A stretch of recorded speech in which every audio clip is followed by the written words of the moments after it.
Olá pessoal, sejam todos muito bem-vindos em mais um vídeo do canal Livros e Ideias. Esse vídeo é aquela série de vídeos que vai apresentar indicação de 5 livros para vocês, já foi inaugurado. Temos que dizer, pessoal, que isso não substitui as resenhas completas. Isso é um resumo muito rápido e alguma curiosidade sobre o livro e talvez a importância que esse livro tenha na literatura. Mas não substitui a resenha semanal. Vamos então, sem mais delongas, às nossas indicações de hoje. Hoje serão 5 livros para que vocês tenham conhecimento deles e depois escolham o que julgarem melhor. O primeiro livro é Morte e Vida Severina. Eu acredito que muita gente já conhece já ouviu falar pelo menos desse Morte e Vida Severina, que é de João Cabral de Melo Neto. O enredo diz que Severino decide migrar para o Recife em busca de condições de vida mais digna. A narrativa descreve a jornada de Severino desde sua saída do sertão até sua chegada à cidade, destacando os desafios e as adversidades enfrentadas ao longo do caminho. Perceba que no título da obra, a morte vem antes da vida. E eu acho que... Por que Severina, então, né? Porque Severina está combinando, está fazendo concordância com a morte. Então ele tem essa jogada. Eu fui pesquisar um pouco como assim. O personagem principal se chama Severino. E o título da obra é Morte e Vida Severina. Então, eu interpreto que a morte vem antes da vida. Parece um paradoxo, mas é o que o autor quis passar. É uma obra que aborda temas sociais, como a pobreza, a seca, a migração dos povos do Nordeste. A linguagem é muito poética, é uma narrativa que resulta da dureza da vida do Nordeste brasileiro. Esse poema, Morte e Vida Severina, ele foi musicado, já faz tempinho, na década de 60 e um pouquinho na de 70, e a música mais conhecida, vocês podem procurar no Spotify ou em alguma outra plataforma de música, é O Funeral de Lavrador, do Chico Buarque de Holanda. Vale a pena, é uma música linda. E eu não vou dar spoiler não, vocês vão ter que procurar.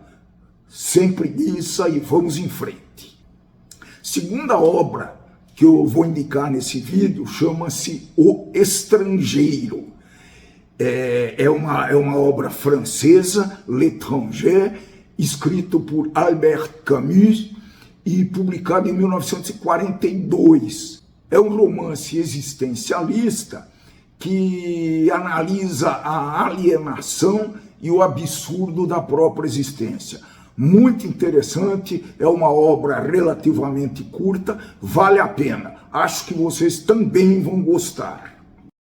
O protagonista Meursault é um argelino francês apático e desinteressado por tudo. Ele recebe a notícia da morte de sua mãe, mas sua reação é de indiferença. Meursault é estranhamente apático em relação à vida, o que gera desconforto e incompreensão nas pessoas ao seu redor. Um belo dia, Meursault comete um ato violento e aparentemente sem motivo. Ele mata um árabe durante um passeio à beira-mar. De acordo com Meursault, esse crime foi cometido por causa do sol ofuscante e do calor intenso. Meursault, então, é julgado não apenas pelo assassinato, mas também por sua apatia e por sua indiferença. Viram que os temas principais que são abordados pelo Camus, é o absurdo, né? A vida é percebida como desprovida de sentido, de significado. Talvez seja o grande tema dessa obra de Camus. A indiferença e a alienação em relação à sociedade e também às normas sociais.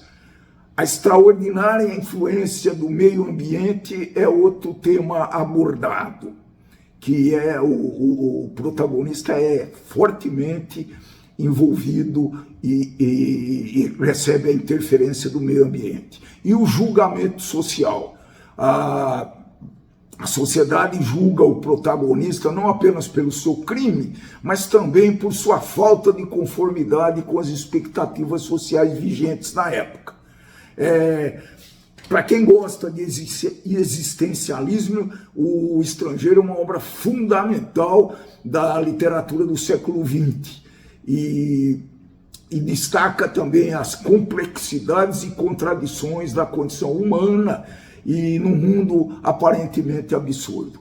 Vale a pena, pessoal. É uma obra um pouco reflexiva, mas vale a pena. O Estrangeiro, de Albert Camus.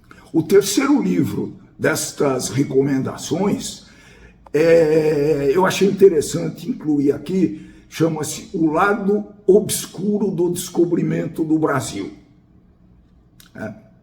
Então, a história do Brasil é contada de uma forma, com uma narrativa padrão, que estão em todos os livros didáticos e sempre mereceram restrições quanto à sua veracidade. Então esse livro tenta então desmistificar essa história didática do Brasil. Vale a pena para quem se questiona sempre. Vamos perguntar, vamos aumentar o conhecimento, pessoal. O autor é um professor, Marcos Costa, é o mesmo autor de A História do Brasil para quem tem pressa. Vale a pena, é bacana esse livro, viu? Uma linguagem muito clara, muito contemporânea. Então eu acho que vocês vão se interessar por esse tema também. Prepare-se para embarcar numa viagem surpreendente. A rota inclui mudanças vertiginosas que influenciaram a humanidade para sempre. Além disso, são narrados fatos e tramas e apresentados personagens sombrios que protagonizaram histórias ignoradas pelos relatos oficiais. Destino final: o Brasil, claro, um país que nasce no meio do caminho de uma avalanche que varreu o mundo entre meados do século XV e início do século XVI. Viram que ele deve ser lido para quem tem curiosidade de conhecer outra versão sobre o descobrimento do Brasil, além daquela que consta nos livros didáticos. A quarta recomendação é eu tenho certeza que ele tem muitos fãs. Esse personagem é uma biografia e ele tem muitos fãs fãs que eu conheço, né, da minha família inclusive, e eles vão adorar essa biografia completa. Chama-se Renato Russo, o Filho da Revolução. Ele foi escrita pelo jornalista Carlos Marcelo, que fez, sim, é verdade, 9 anos de pesquisa até chegar a essa obra, que foi lançada em 2009. O assunto não se esgotou com a sua publicação, e passados 7 anos do lançamento, portanto em 2009, 2016, aparece uma nova edição, revisada, atualizada e ampliada pelo autor. Foi essa que eu li. Renato Russo, o Filho da Revolução, acompanha a transformação de Renato Manfredini Júnior, de adolescente introspectivo a líder da Legião Urbana, que se tornaria a maior banda do rock brasileiro. A narrativa se passa principalmente entre os anos 70, numa Brasília que vivia sob ditadura militar, e os anos 80. Para produzi-lo, o autor Carlos Marcelo realizou mais de 100 entrevistas e conseguiu reunir um material inédito e precioso, como manuscritos com os planos ambiciosos do iniciante Renato, reprodução dos rascunhos de sucesso, como Faroeste Caboclo, Eduardo e Mônica e Tempo Perdido, e as letras vetadas pela censura federal. Vale a pena, principalmente para os fãs de Renato Russo e do Legião Urbana. A última obra que eu gostaria de indicar para vocês nesse vídeo chama-se Dias na Birmânia. Ela não é, nem de longe, a obra mais famosa desse escritor. Sim, pessoal, Dias na Birmânia é mais um George Orwell para a nossa coleção de leituras. Esse livro é uma obra. Esse livro foi publicado em 1934 e é um romance que explora a complexidade da colonização britânica na Birmânia, que é o atual Estado Autônomo de Mianmar, é um país. E durante esse tempo que a Birmânia, hoje Mianmar, era colônia britânica, então esse período é explorado nessa obra de George Orwell. Acho que vocês também têm obrigação de ler essa obra. É uma obra um pouco diferente, mas vale a pena. O romance se passa em uma cidade da Birmânia e acompanha a vida de John Flory, um funcionário britânico solitário que trabalha no serviço civil da Birmânia. Flory é um homem introspectivo que tem dificuldade em se encaixar na comunidade colonial. A história aborda questões de preconceito, corrupção, solidão e dilemas éticos. O personagem de Flory se apaixonou por Elizabeth Lackerstein, uma mulher britânica que chega à cidade. No entanto, o romance é complicado pelas pressões sociais e pelas atitudes discriminatórias dos outros colonos. Viram, ao longo do livro, o Orwell critica fortemente o imperialismo britânico e expõe preconceitos, corrupções e que estavam muito presentes nesse período colonial, e oferece uma visão muito real, muito objetiva das relações raciais e sociais na época. E esse trabalho do George Orwell é precursor das suas obras mais conhecidas, como 1984, Imperdível, e A Revolução dos Bichos. Muito boa essa obra, muito interessante. De novo, são aquelas obras que nos dão conhecimento de como era a vida na época. Então vale a pena. Leiam mesmo, que vocês vão gostar.